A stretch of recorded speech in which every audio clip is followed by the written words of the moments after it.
Guys, I wanted to make this video to show you exactly what's in the Seed to Pantry planner. This is designed so that you can grow, cook, and preserve a year's worth of food. So let me show you exactly what's in here. The first part is directions. So if you have any questions ever, you can refer back to these directions on how to use the planner.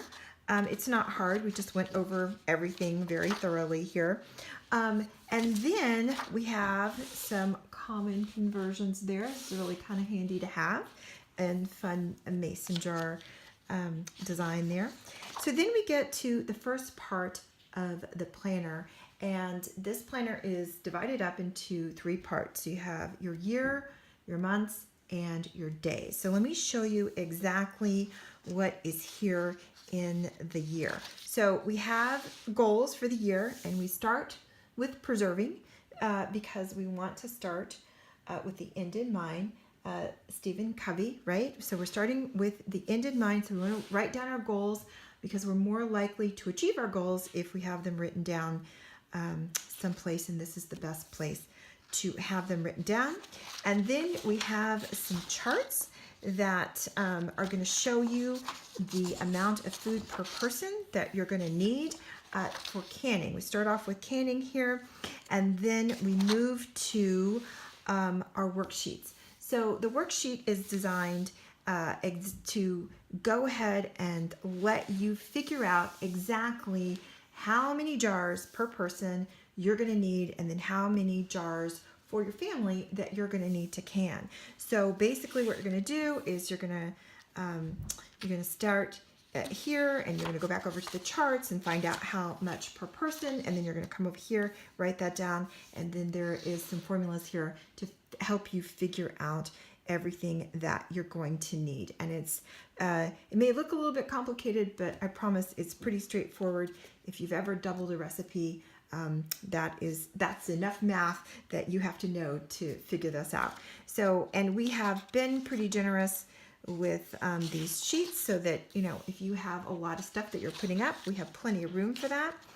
And then we move to the dehydrating section because we've got canning, and so now we have the different charts that you would need for dehydrating, because of course not all foods are suitable for canning, and then vice versa, not all are suited for dehydrating. So we have different charts for both, and it's the same sort of situation here when you're going to start with the end in mind and then work backwards. But these charts are pretty cool because they're going to show you the exact amount that you need to grow and or buy to go ahead and put up as much food as you need for your family, and it is going to get you really close to the numbers that you need. And these charts will also help you, they'll help you go from harvest, how much you have to harvest, to the actual pounds that you put into the dehydrator, and then down to what you're going to have once you take the food out of the dehydrator. So the charts are the conversion part of everything. And so we've carefully curated those, and those are going to help you on your way here. Okay, so and it continues in this fashion. We have, like I said, we've been very generous with these worksheets. And then we get to the recipe multiplier here. There's a place where you can have your original recipe here, and then we have a multiplier worksheet, because when we go back to, let's just say, like the canning charts over here, we don't necessarily have recipes. We just have, like, say, cabbage. We'll just have cabbage or carrots. We don't have recipes that you can. And so that's what this is for, is to take you through putting a recipe that you would can and getting the amounts that you would need for that. And we have plenty of those. Like I said, this is for recipes maybe that are handed down, or recipes that you found that are recommended and safe to can. And or something that you would dehydrate. Just depends on what it is that you're working on here, but these are what you would use for that. So moving on from that, and we're pretty generous with these, so we have, lots of recipes in here. Then we move over to the growing section here. And again, you're going to put in your goals, because if you write it down and you write down those action steps, make a plan, you're more likely to achieve what you're going after this year, right? So then we have also charts for planting, and we have broken this down into exactly how many seeds that you're going to need to plant to get to a certain harvest. And so a lot of people are confused about how many seeds they need per person and in their family, and this chart is designed to help you with that. And then there's just some information that is really good to have, and we have made a place for you to put that, especially if you're a beginner. And then here are those worksheets where you're going to be able to put down what you want to grow. In this case, we're doing green beans in the example, and it's going to tell you exactly how many that you need for your family. It's going to tell you how many plants that you're going to need to plant. Now, you are going to be responsible, of course, for getting these plants to harvest. So there is that part of it, in there, in terms of the seeds that you plant versus what you're going to get to harvest. And then once you get those plants to harvest, that's where it fits into your cooking and your preserving. And then, of course, we have been, like I said, generous with these worksheets as well. And then if you come over here, you can see that we have given you some graph paper to go ahead and plant out your garden, because this is going to really help you, especially if you have more than one growing season, and we've been generous with that as well. This could also be helpful if you have more than one garden area. And then we come over here to some information. This is just a reference for you, but then if you've been doing any kind of organic gardening, you know that soil health is really important, so we put this in here. And then we've got a seed starting calendar. This is really helpful as well, depending on where you live, and it's designed so that you can go through more than one growing season here. So we've been very generous with those pages as well. And then there are a few pages in here where you can keep a log or record of what you've been doing, especially like with fertilizer. You can keep a record of what you've amended and what you've fertilized. And then here's some room to list some garden projects, because of course all of us have those every year, right? And then we get into the cooking part of the planner, and you probably will recognize this icon, and From Scratch Cooking, if you are a Self-Reliant School member, this is part of our program inside of our membership, where members work on their different ribbons. And this book is designed to help with that as well. But you don't have to be a member for this book to be helpful to you. But if you are, it's just that much more meaningful. So here we have our cooking goals, because of course we want to continue growing. A lot of people do have experience with cooking, but not everybody has experience with all the kinds of ingredients that they want. So we've made it where you can actually make goals for the year, make a plan, and take action steps there to achieve your goal.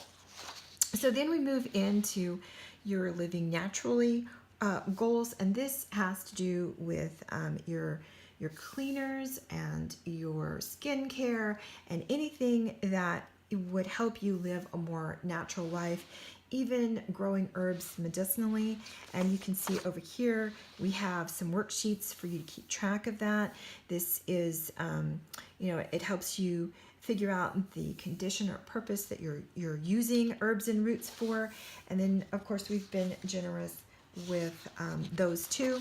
And then we get over here into the gift making section. So I was talking about these icons just a second ago. So we have 5 areas of your life where you can be self-reliant, and those are growing, cooking, preserving, and then living naturally, which you just saw the pages for that. And then we also have this maker section, which is basically for you making your own gifts, because you're doing all of this stuff and usually you've got a little extra, and it's just really meaningful to make gifts for other people, especially if you've got some extra things from your garden.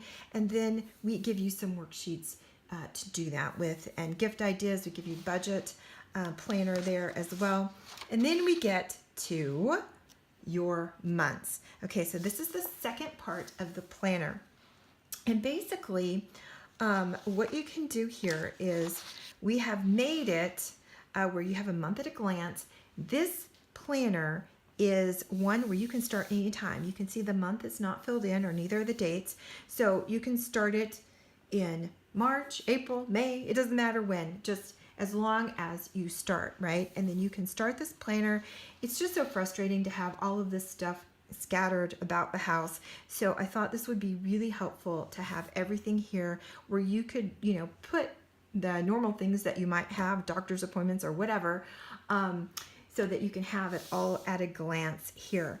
But I also wanted to put some specific pages in here for budgeting, because that is the whole reason we're doing, or not the whole reason I should say, but some of the reason is that we're growing, cooking, and preserving is because we are trying to save money. Of course, the other reasons would be to be healthier and to pass down some traditions, and there's other reasons, but this one I wanted to show you, give you a budget planner where you could actually show yourself or other people that you are actually saving money by doing all of these things, because that's one of the reasons that you would want to pursue all of this. And it's just really nice to have it there in black and white, right? So then here is your month goals, and we have the different categories broken down again: growing, cooking, preserving, natural living, and making. So you can just go ahead and jot down your goals for the month there. And then this continues in this fashion, because this is the second part of the planner, until you get all the way over here. See if I can turn the pages here and get there, all the way to the third part, which is your weeks. So once you're into this section, then what we have here, again, it's a start anytime planner. So the dates are not there, but you can put them. I have left an area here where you can put the dates and you can put the month. So the way that this section works is, again, it's a normal planner. You can put the things that you're going to do here, but there is an emphasis here on meal planning and somewhat gardening. So let me go through here. So here's an area here where you can, you can determine whether you need to meal prep ahead of time. So many things that we do, like, sourdough bread, ferments, all that kind of stuff. They're so super easy to do, and they honestly really don't take a ton more time. Actually, they take less time, I think, than going to the store. But the thing is that only if you plan. You have to plan to do them. So here is a place for you to do that. And so like I said, they really don't take any more time. They take actually less time. It's just that you have to plan for them. So I have a space there. Then also over here, I have a space to record your garden weather, because the thing is that, a lot of us get our weather from, we get it online, or we get it from the television or whatever. But the thing is that oftentimes those temperatures and conditions are a radius of area, and they're not necessarily what's going on in your garden. So the thing is that this is for you to record exactly what's going on in your garden, so that you can have it as a reference. If you start writing down weather conditions in your garden, you're going to have such a huge learning experience, because next year you're going to have this record, and you're going to be able to say, oh, well, on this day it was, it was these weather conditions, which is going to help you plan. You get 1 or 2 years of those recordings, even if you don't do it every day, even if you just do it maybe in the spring and fall, because those are the most volatile seasons. Even if you do it, just make a summary even of the week. That's going to help you with your planting schedule and making everything really, really work for you. So on this side, I have a place where you can go ahead and plan out your meals for the week, and then you can list your groceries either in the meal planning section or in the notes section. But this isn't only a meal planning section, it's also a preserving planning section here. And of course, the most important information for us preservers to have here, empty mason jars on hand. You can record that right there. And then you can put what you're preserving this week. This is also a nice record to have from year to year, especially if you're bringing things in from your garden. And it's going to tell you, next year how ready you have to be. If you're bringing in bushels and bushels of apples, then you're going to want to record that here so you'll know for next year. But the really cool thing about this is that there is a meal planning sheet for every single week. So if you are diligent about filling this out, you can have 52 different meal plans that you can refer to in the future. So that is very, very valuable there. So it goes on in this fashion. Like I said, you can start anytime you want. There is a year's worth of planning here in terms of the amount allocated for weeks and months. So you'll have 12 months here and 52 weeks, so that you can go ahead and plan accordingly and start, of course, like I said, whenever you'd like.